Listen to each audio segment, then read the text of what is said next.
À la une ce soir, à l'occasion de la journée internationale de la liberté de la presse, nous allons faire le point sur les défis et les acquis de la presse malienne. Une presse qualifiée par les citadins comme un acteur incontournable de la société, mais qui manque de formation, de professionnalisme, entre autres. On en parle dans quelques instants.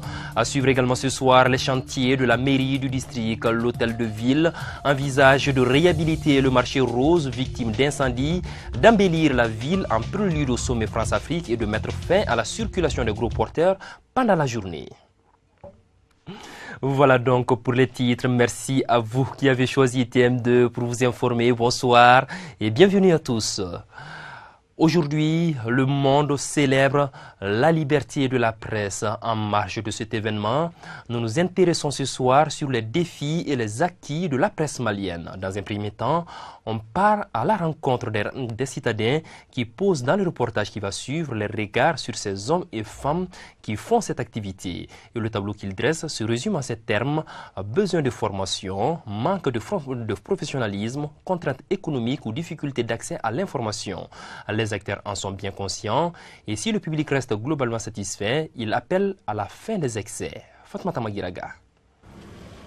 La liberté de la presse est souvent acquise au prix d'énormes sacrifices.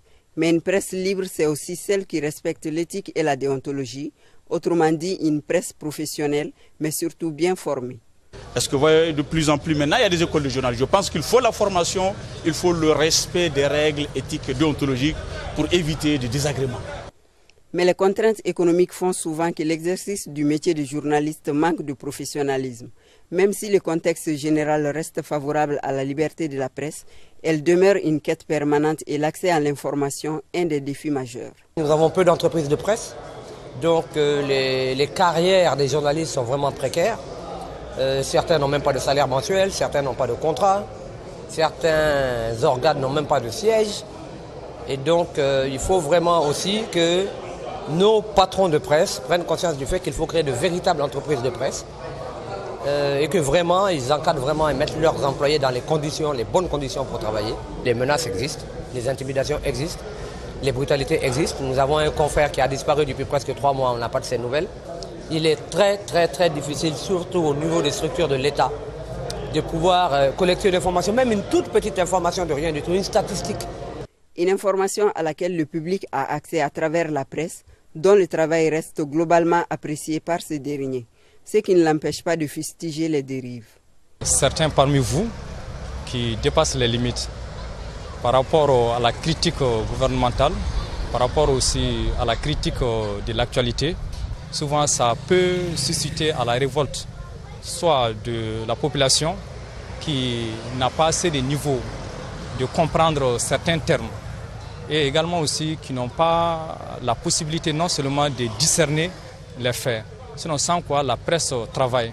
J'espère que la presse est beaucoup améliorée pour le moment, en ce moment, et ils ont trop de liberté aussi, jusqu'à ce qu'ils dépassent certaines limites en réalité. Voilà, des attaques personnelles. Critiquer là, c'est normal, il faut critiquer pour que les choses aillent bien. Mais les attaques personnelles là, bon, c'est ce qui est mauvais souvent. On l'a donc bien compris, une presse libre et professionnelle, mais qui reste objective. À présent, allons voir les conditions dans lesquelles travaillent nos radios et journaux de la place. Aujourd'hui, à en croire les responsables que nous avons rencontrés, ils font face à beaucoup de difficultés. C'est là depuis la crise de 2012, car depuis, toutes les activités commerciales et productives se sont arrêtées. Aminata Zoumana Sako s'est intéressée au cas du groupe Djamana. Depuis 1991, année qui marque l'avènement de la démocratie au Mali, les réseaux des journaux et radios se développent à grande vitesse.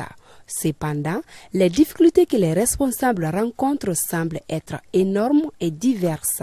La presse a comme ressort principal les annonceurs. Et suite aux difficultés que notre pays a connues, les principaux annonceurs sont partis.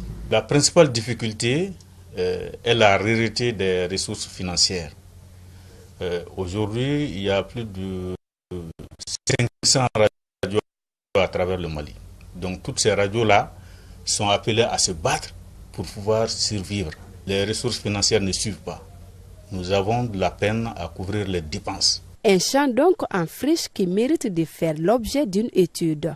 Face à ces problématiques, nos interlocuteurs n'ont pas manqué de propositions comme solution de sortie de crise. Si les Maliens acceptent de se donner la main, et si les gens sont sincères avec eux-mêmes et avec leur pays, nous pouvons nous en sortir sans problème. Il y a des gens qui sont battus.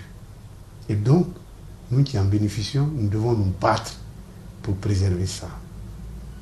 Et l'État doit, et ça c'est une obligation pour lui, d'assister la presse malienne. La coordination et l'Union des radios télévisions libres du Mali, l'URTEL, ont fait déjà des propositions au gouvernement. Ces propositions vont dans le sens de l'appui, de la subvention. L'aide à la presse qu'on donne est très minime et il va falloir réfléchir sur l'aide indirecte. L'aide indirecte, c'est par rapport au téléphone, par rapport au courant. Qu'est-ce que l'État peut faire pour vraiment accompagner ces radios-là? Comme pour dire que les ressources maliennes en matière de communication pour le développement sont insuffisantes.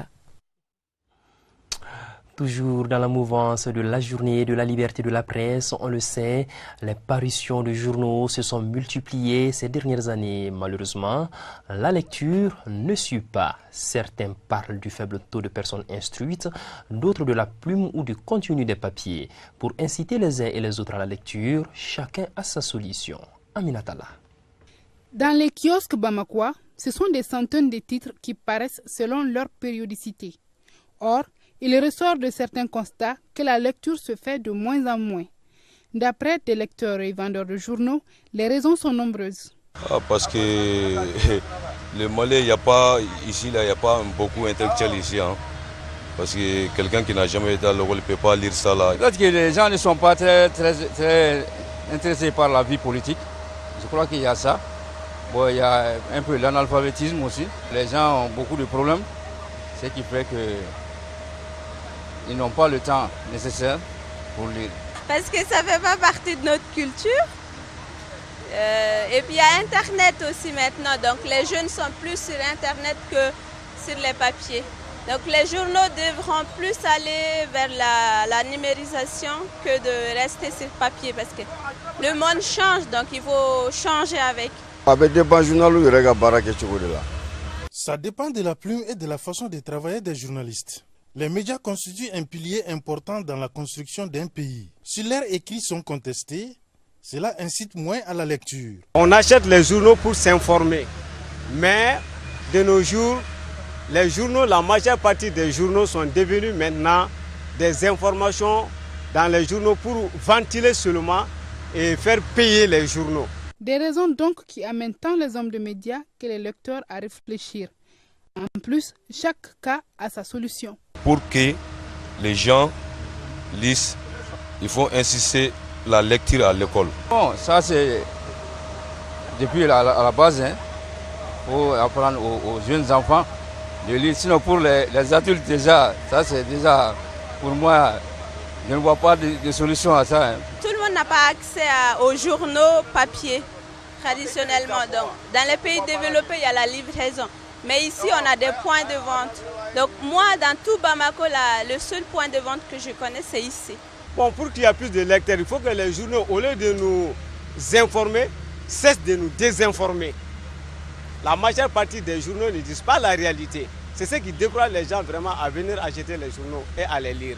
Dans un monde où l'information se trouve sous différentes formes, elle devient facile d'accès. Donc, il reste aux uns et aux autres de faire de la lecture une priorité et un loisir. Sur un tout autre registre à présent, la réhabilitation du marché rose victime d'incendie, l'embellissement de la ville en prélude au sommet France-Afrique, l'arrêt de la circulation des gros porteurs pendant la journée à Bamako, voilà entre autres vastes chantiers que la mairie du district envisage d'entreprendre dans un futur proche. Des projets de développement dont l'exécution est attendue avec impatience par les Bamakois. Tchemoro Konati. Bamako, une ville d'insalubrité par excellence, des collines d'ordures débordant, des espaces publics peu désirables. Ainsi se présente le cadre de vie de la quasi-totalité des Bamakois. Une problématique qui nécessite des mesures draconiennes, surtout quand on sait que le sommet Afrique-France pointe à l'horizon. Autre action d'aménagement de la ville de Bamako, la réhabilitation prochaine du marché aux roses situé en plein cœur du grand marché. Ce pôle d'attraction, on se rappelle, a été frappé par plusieurs incendies portant un coup sérieux au développement des affaires. Il y a moins de 1000 magasins présentement au niveau du marché rose. Le nombre d'usagers, le nombre de commerces, le nombre de magasins deviennent un problème dans le cadre de la gestion des équipements marchands. C'est pour cette raison qu'il est obligatoire, il est indispensable de reconstruire ces marchés pour qu'ils répondent aux normes internationales des équipements marchands dignes d'une capitale comme Bamako. Parce que ni sugu jɔra ka sugu ɲa mɔgɔw bɛ na u b'a fɔ yɔrɔ kura don I y'a faamu. N'a dilanna sisan bon an kɔni an bɛ sewa kɔnɔna na ayiwa a bɛ hɛrɛ ba lase an ma hali kɔfɛmɔgɔ minnu yɛrɛ minnu tun bɛ sanni kɛ hali kɔnɔna na o si tɛ na bilen. Outre l'embellissement de la ville, la mairie du district se propose de mettre un terme s'inscrivant dans la durée à la circulation des gros porteurs en pleine journée dans le district de Bamako, de quoi contribuer à fluidifier la circulation. Un certain nombre de sites ont été identifiés que nous allons proposer au Conseil afin que le Conseil délibère et voir quel sera le partenariat que nous allons avoir avec ces propriétaires des sites afin que les gros porteurs qui ne refusent pas de ne pas parquer dans la ville, mais ils me demandent de les indiquer un endroit capable d'être un parking pour ces gros porteurs. Pour la mise en œuvre correcte de ces projets de développement, les autorités municipales délibèrent à présent sur des stratégies de faisabilité. Autre vaste chantier qui mobilise les services techniques de la mairie du district, l'envahissement de la ville de Bamako par des déchets liquides et solides. Pour les Bamakois, il faut renforcer les actions en cours concernant l'assainissement et le curage des caniveaux. Rukia Diawara a recueilli leur point de vue. La mairie, c'est d'assainir la ville de Bamako. Elle est sale. Les caniveaux, les eaux usées, c'est l'une des priorités.